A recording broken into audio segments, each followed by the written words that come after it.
That is a weapon of war, and as a weapon that was powerful enough to win that war. American bomber Enola Gay dropped an atomic bomb on the Japanese city of Hiroshima.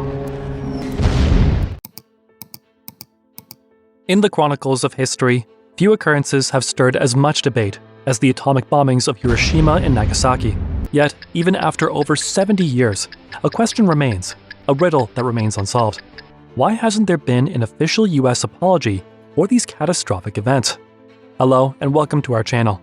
In this episode, we discuss why the USA will never apologize to Japan for Hiroshima and Nagasaki bombings. This video will take you through a complex labyrinth of historical events, political decisions, and moral dilemmas. 78 years have passed since the tragic events of the bombings of Hiroshima and Nagasaki. The first instances of nuclear warfare forever changed the course of human history. Over time, the atomic bombings of Hiroshima and Nagasaki remain significant reminders of the destructive power of nuclear weapons. But how can this destruction be justified by the United States by saying that an apology is not necessary to the victims?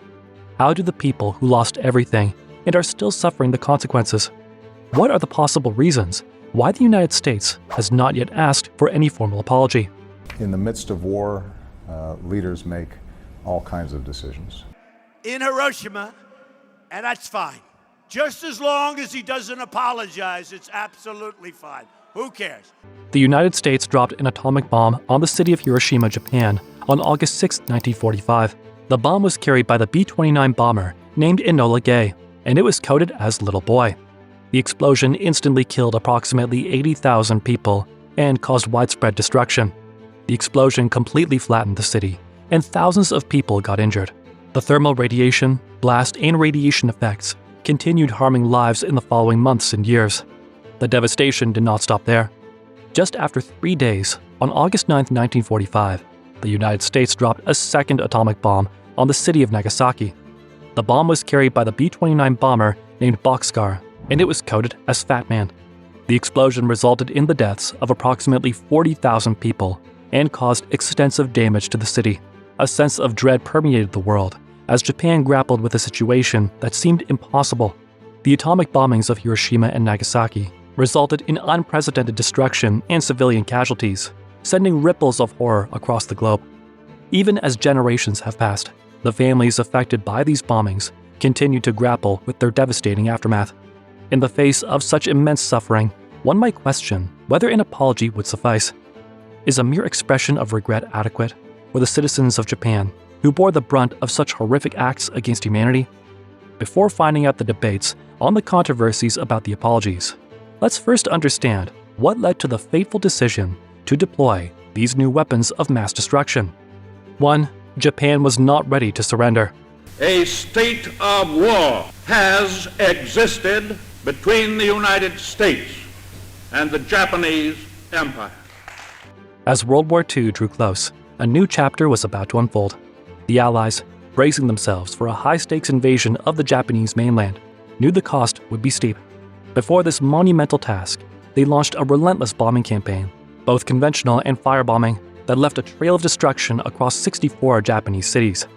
Meanwhile, the curtain was falling on the European theater thousands of miles away. On May 8, 1945, Germany laid down its arms in surrender, marking the end of the war in Europe.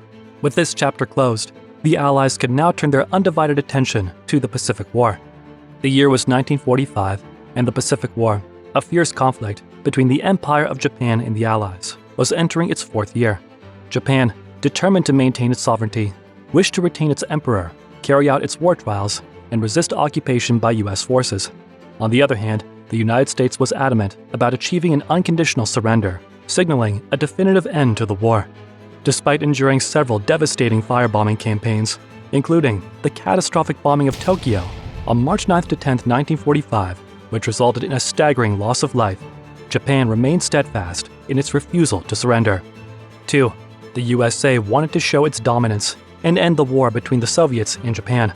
Another factor contributing to the United States' decision to deploy atomic bombs, particularly the second one on Nagasaki, was related to the Soviet Union. On August 8, 1945, just 2 days post the bombing of Hiroshima, the Soviet Union, honoring the commitments made by Joseph Stalin during the Tehran and Yalta conferences, in 1943 and 1945 respectively, declared war on Japan.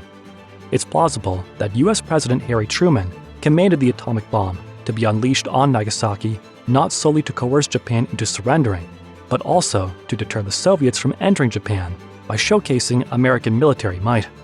A sense of mistrust and competition had been brewing between the two superpowers, eventually leading to the Cold War. The choice to drop atomic bombs on Hiroshima and Nagasaki during World War II remains one of the most contentious actions in military history. Aftermath of the bombings. Until August 9th, Japan's War Council remained steadfast in their insistence on the 4 conditions for surrender. On that day at 1430, the entire Japanese cabinet gathered, dedicating the lion's share of the day to deliberations on surrender. In a reflection of the Big Six's actions, the cabinet found itself at a crossroads. The Japanese leadership, unaware of the extent of the United States arsenal, harbored fears that it had the capability not merely to wreak havoc on individual cities, but to obliterate the Japanese people as a race and nation. On August 15, 1945, a significant event marked the end of World War II. Emperor Hirohito declared an unconditional surrender of the entire Empire of Japan. He stepped in, directing the Supreme Court to comply with the conditions laid out by the Allies in the Potsdam Declaration to conclude the war. The emperor's voice echoed across the empire through a recorded radio address announcing Japan's surrender to the Allies. The formal act of surrender was signed on September 2nd in a ceremony held in Tokyo Bay. The devastating aftermath of the bombings underscored the pressing need for international collaboration and a structure to avert repercussions of similar future events. The resolution was to propagate peace, harmony, and security among nations, to alleviate the fear that had taken root in people's minds. In October 1945, the United Nations was founded with the primary aim of promoting peace, security, and cooperation among its member nations. It also emphasized encouraging international cooperation in addressing global issues related to the economy, society, and security. The images of the wreckage and suffering in Hiroshima and Nagasaki elicited a humanitarian outcry. On August 5, 1963, the Limited Nuclear Test Ban Treaty was signed after 8 years of challenging negotiations. The nations involved were the United States, the United Kingdom, and the Soviet Union. The United States' monopoly on atomic weapons was seen to be short-lived after the formation of this treaty. Scientists from the United States, Great Britain, and the Soviet Union examined the advanced nuclear weapons that were in the development phase. They began testing those nuclear weapons and concluded thorough research or study about their implications. At the time of the inception of this treaty, some states owned nuclear weapons, such as the United States, Russia, and the United Kingdom, France, and China. The treaty called for these nuclear weapon states to take immediate action in good faith for the nuclear disarmament and non-proliferation commitments. The bombings resulted in an appalling loss of civilian lives, an act of destruction that continues reverberating throughout history. You may question why the United States has opted not to formally seek or issue an apology for such a catastrophic action. Do they harbor any guilt today? Share your thoughts in the comments below. Reasons why the USA might never apologize. Justifying the end of World War II. No American president has ever apologized for these bombings, which occurred 78 years ago.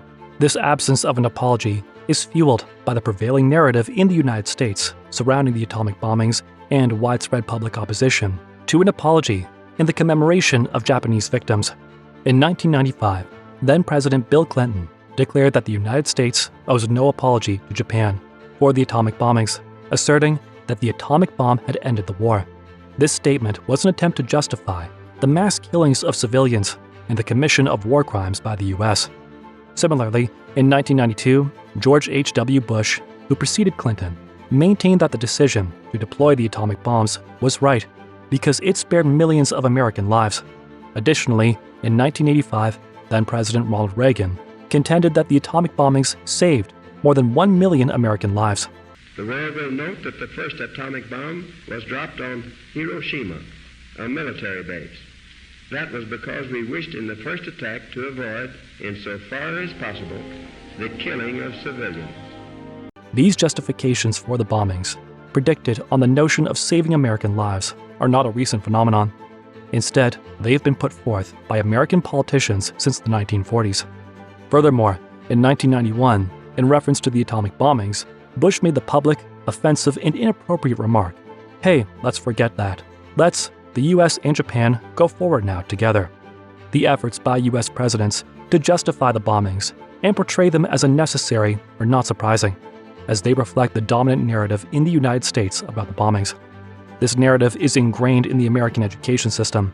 Many American students were taught that the bombings were necessary to prevent the US invasion of Japan and avoid the loss of American servicemen and women. Many school textbooks also argue that the bombings brought World War II to a close. We knew that there was only one of two things to do. We could advance on Japan and fight every inch of the way, losing 1 million of our own men, or drop the atomic bomb. We dropped the bomb. This prevailing narrative is indeed problematic. It would portray a US invasion of Japan as an unavoidable outcome if the atomic bombs were not dropped, when in fact, the US government had other alternatives at its disposal. These included, but were not limited to, maintaining the economic blockade or initiating formal negotiations with the Japanese government. Moreover, as pointed out by historians, the assertion that dropping the atomic bombs led to the end of World War II is debatable. Public opinion. Survivors of the atomic bombings, also known as hibakusha, have grappled with ongoing psychological trauma, discrimination, and an elevated risk of radiation-related illnesses, notably cancer. Some hibakusha have called for the US government to apologize for the bombings.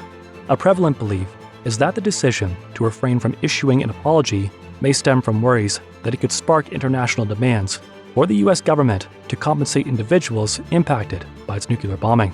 Similarly, US administrations have also refrained from apologizing due to broad public opposition to such an apology. A 1995 Gallup poll revealed that over 70% of Americans were against the US issuing an apology for the bombings. A 2015 Pew Research Center survey found that 56% of Americans believe using nuclear weapons was justified, while 34% do not. This shows that more than half of the surveyed population believe the bombings were a necessary measure during a time of war, and the majority of Americans continue to oppose an apology. America's stats as a superpower. It is not surprising at all that the United States has always been curious about its pride and reputation, especially in military and cultural aspects. Also, it was stated that for some Americans, apologizing is against their principles. Asking for a formal apology for the bombings may be seen as a compromise to national pride and the sacrifice of American soldiers in the war. The issue can be deeply emotive and invoke different sentiments across the population.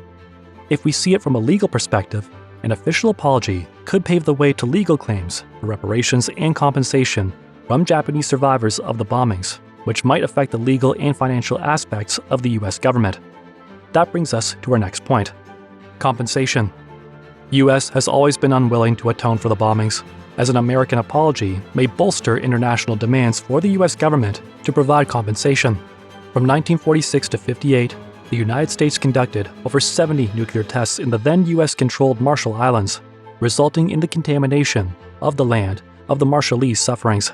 In response to demands from the Marshallese, the US government provided compensation to some affected Marshallese through the US government-funded Nuclear Claims Tribunal. An apology could lead to re-evaluating historical narratives and potentially a greater focus on the negative aspects of US actions. This could affect how history is taught and understood in the US. It will also set a precedent for acknowledging wrongdoing and taking responsibility for past actions, which could be seen as a positive step from a moral and ethical standpoint. It could also potentially lead to greater scrutiny of current and future actions.